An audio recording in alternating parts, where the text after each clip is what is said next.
Today is Tuesday, March 19th. It is spring equinox, and spring officially begins at 10:06 p.m. Central Daylight Time. And in today's video, a temperature roller coaster with a potential snowstorm across the north this week, followed by a stronger storm system developing late this weekend into early next week. And then we'll take a look at your long-range outlook and update you on what early April looks like in today's video. If you are new here, make sure to subscribe to the channel down below. We'll keep you covered with accurate weather forecasts throughout this year, and be sure to press the like button down below. It's the thumbs up button. It helps out more than you know. So let's look at our weather alerts across the country as of this Tuesday morning. We have freeze warnings down here across the deep south and the southeast, as far south here as portions of the Gulf Coast getting those freeze warnings this morning. And you can see those low temperatures this morning into the lower 30s down here into the southeast, waking up at 32 degrees this morning in Atlanta, Georgia.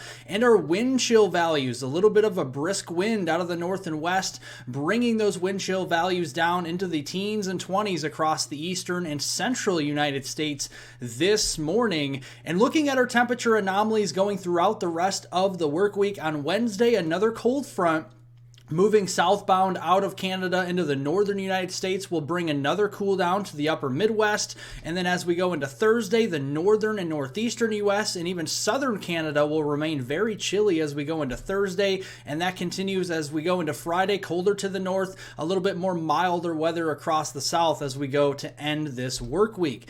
Let's look at our precipitation as we go through the rest of the week as well. So for today, some lake effect snowfall will continue. We've had a lot of lake effect snow lately up across the Great Lakes. That will continue for a few areas in the eastern and central Great Lakes today. Otherwise, most of the country very dry through the day. Most of Wednesday as well for the south will be dry, but looking to the north, that's where the active northwest flow in our jet stream will be. We have a clipper system entering in out of southern Alberta, Canada. That's called an Alberta Clipper, and that will be moving down into Montana and the western Dakotas there, especially Wednesday afternoon and Wednesday night. Then as we go across the northeast, we have some interior New England snowfall here, and some snow for southeastern Canada. Going into Thursday, that clipper system organizes again for the northern Rockies and to the northern high plains, especially there for North Dakota, bringing some snowflakes there on Thursday. Some rain across East Texas, Oklahoma, Arkansas, Louisiana on Thursday to the south. And then as we go into Friday, that clipper system will begin to move across the Midwest and into the Great Lakes again, bringing more snow to those areas into Michigan, Wisconsin, northern Illinois, and into Iowa and even Minnesota. During that Friday timeframe, rain showers and a few thunderstorms will be possible further to the south across the southeastern United States going through the day on Friday. Looking at our total snowfall accumulations, not very heavy with these clipper systems, but enough to coat the ground, especially those grassy surfaces. Going through the weekend, this takes you through Saturday, March 23rd. The heaviest of the snows will be up into southern Alberta, Canada, and portions of northwestern Montana. Those areas could see over 6 inches of accumulating snow. Otherwise, through eastern Montana, down through the Dakotas here and into the upper Midwest, into Minnesota, Wisconsin, northern Iowa, into northern Illinois, into Michigan, and interior New England, seeing a couple inches of snow, potentially 1 to 3 inches generally here going through the weekend, except for Maine. Maine, we could start to pick up more moisture from the system as it moves off of the east coast. We could be putting down a good 2 to 5 inch swath of snowfall into northwestern and northern Maine going through the weekend. Looking at our rainfall prospects through Saturday as well, you can see the rainfall will be plentiful down across portions of East Texas, along and east of the I-35 corridor, getting into Arkansas, especially southern Arkansas into Louisiana there, a couple inches of rain for you. And then across Florida, Georgia, South Carolina, North Carolina, and even southern Virginia, seeing some decent rains on the order of 1 to 2 inches going through the weekend time frame as well. Now, as we go into this weekend, we're watching out to the west, a new system moving in here into the Pacific Southwest into California. That's where the base of the trough will be this weekend, and that will kick out across the Central Plains and into the Midwest, the Ohio Valley. As we go into early next week, you can see how the jet stream tilts to the north here, more of a negatively tilted trough, and this means a more potent storm system is likely into the late weekend and early next week time frame. So let's look at two separate operational weather models here. This is the European forecast model, the ECMWF model. Here comes the energy off of the west coast into the northwestern United States. A lot of heavy snowfall here into the Pacific Northwest on Saturday. That brings a snowstorm on the European model across the upper Midwest here into the Dakotas as we go into Sunday. Rain line further to the south. Then as we go into Monday, this takes on more of a negative tilt and a new low pressure system builds as we go into the new work week there across the Red River. That could bring snow as far south there as the Texas Panhandle, western portions of Oklahoma into Kansas as we go into Monday. And then that really starts to take on more of a negative tilt as a 986 millibar low is across southeast Wisconsin. Severe weather could be possible and across the Ohio Valley, the Tennessee Valley into the southeast if the European model is right. Cold air on the backside, snowfall here across the upper Midwest again with a 1-2 punch system as we go into early next week.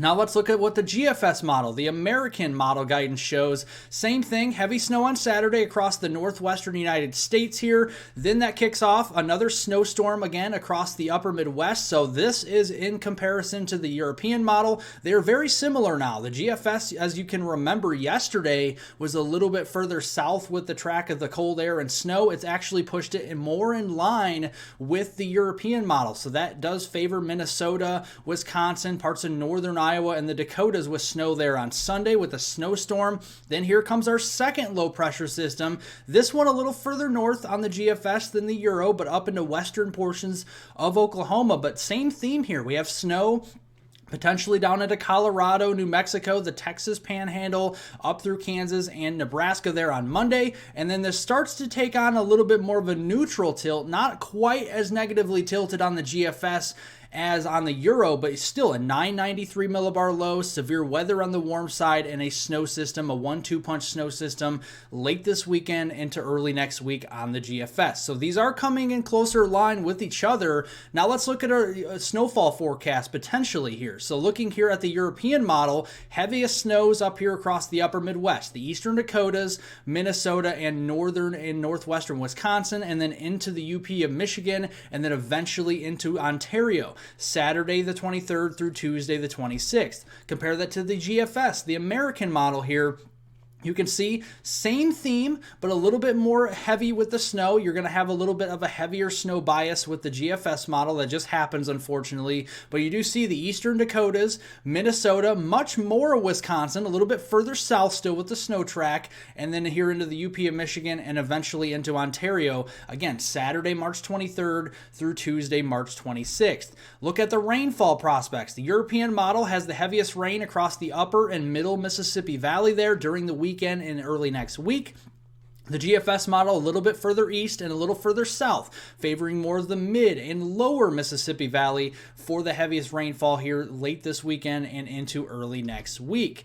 Behind this storm system, what is more certain is the cold air. We're going to have another punch of cold air across western Canada, diving down into the western U.S. That will translate east as we end the month of March, so below normal temperatures can be favored here along and west of the Mississippi River, still hanging on to above normal temperatures up here into New England and the Northeast and down into southern Florida through the 1st of April. And looking at precipitation here with the outlook, you can see a very active pattern will continue through the end of March. So even as we get colder, more snow chances will be possible here as you have the colder air below normal temperatures and an active weather pattern with above normal precipitation through early April. Now looking here as we go into the first week in April, we're only going to take you through April 8th here, and you can see we're going to look at a couple ensemble models here because some differences do occur.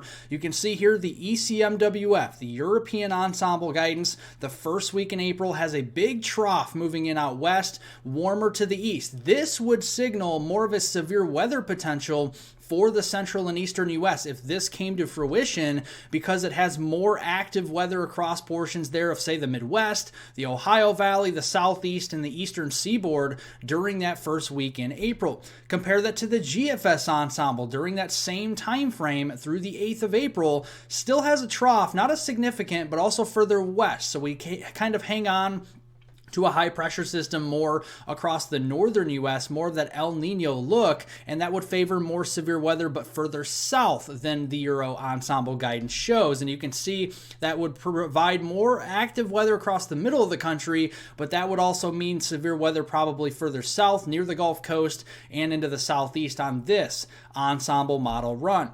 Taken all together, the potential storm track during that first week in April, Monday, April 1st through the following Monday, April 8th, a low pressure could develop down here in the Four Corners region as that storm and wave moves on to portions there of California.